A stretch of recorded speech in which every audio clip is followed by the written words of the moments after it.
The annual NRA convention is happening here towards the end of April. This year it's in Indianapolis, Indiana. President Trump, I think this will actually be his 5th year. I'm not so sure if it's consecutive or not, but he does come and he speaks. He's only been president for 2 of those years, I think, 2 or 3.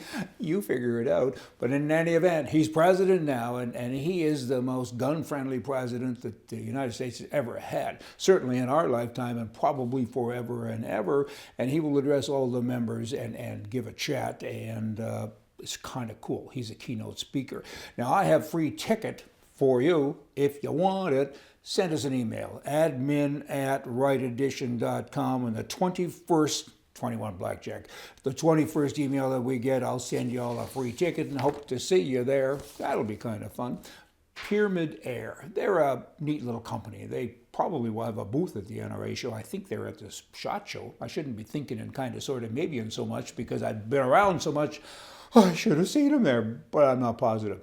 Lots of preamble. Anyway, they sent me this. Here's a picture of some of their guns, and they said, we are under attack. We spend $20 billion a year in rodent damage, or lose that much in rodent damage, and so it's time to do your part.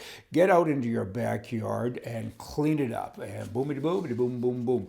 Kind of a neat idea, and all you Canadians listen up as well. These are pellet guns, $20 billion. So in Canada, you'd be at least $2 billion, and you get that pistol out there and the long gun. They shoot pellets. I mean, people used to do it all the time, and now the Liberals, particularly in Canada, I mean, they'll have a stroke. That would be good. We can kind of knock a few off and get rid of some of those little varmint people. People, varmints, hey, how you doing? You keep it up?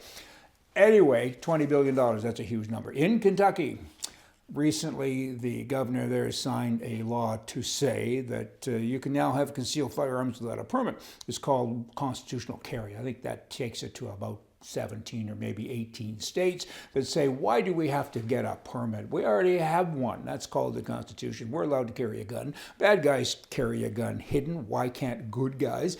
I have a concealed carry permit that has reciprocity stuff in all the states. So, I mean, I get all the states that have it, and I get the ones that don't have it, but it certainly is kind of nice to not need one, as long as you pass the background checks and everything else, and you're still a legal guy. Why can't you?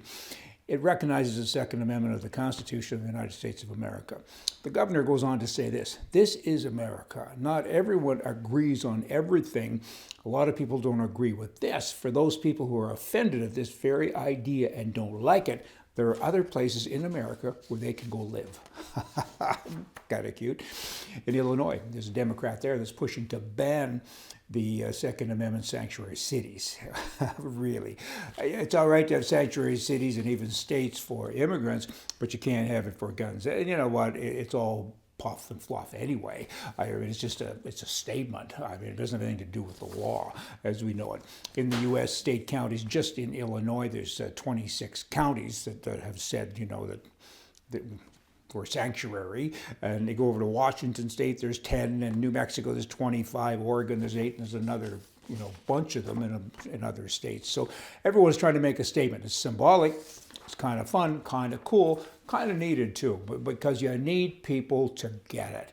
They'll never get it. Some of these Democrats are as dumb as ducks. I mean, so they'll never get it, but you might as well keep on saying it. You might have a breakthrough with the odd one at least. In the American Civil War, this is kind of interesting. Wars. Well, first, let me kind of fast forward to the war in Vietnam. The first Trudeau, that was Pierre Elliott Trudeau was his name. He was the prime minister at the time, and he took offense to the way, took offense to everything that America did. And he said, you draft dodgers, you can come here. Well, we'll let you. And there's still lots of them up in the mountains somewhere. They're now 7 years old and still smoking pot, but they came to Canada. They were kind of invited. Let me tell you about what happened in the Civil War. Soldiers were required to have 4 front teeth, okay? So they could open a gunpowder pouch. You had to use your in order to. So a lot of these draft dodgers, I guess, from a way back then, they went to a dentist, Doc Holliday maybe, and had their front teeth removed to avoid service to be drafted.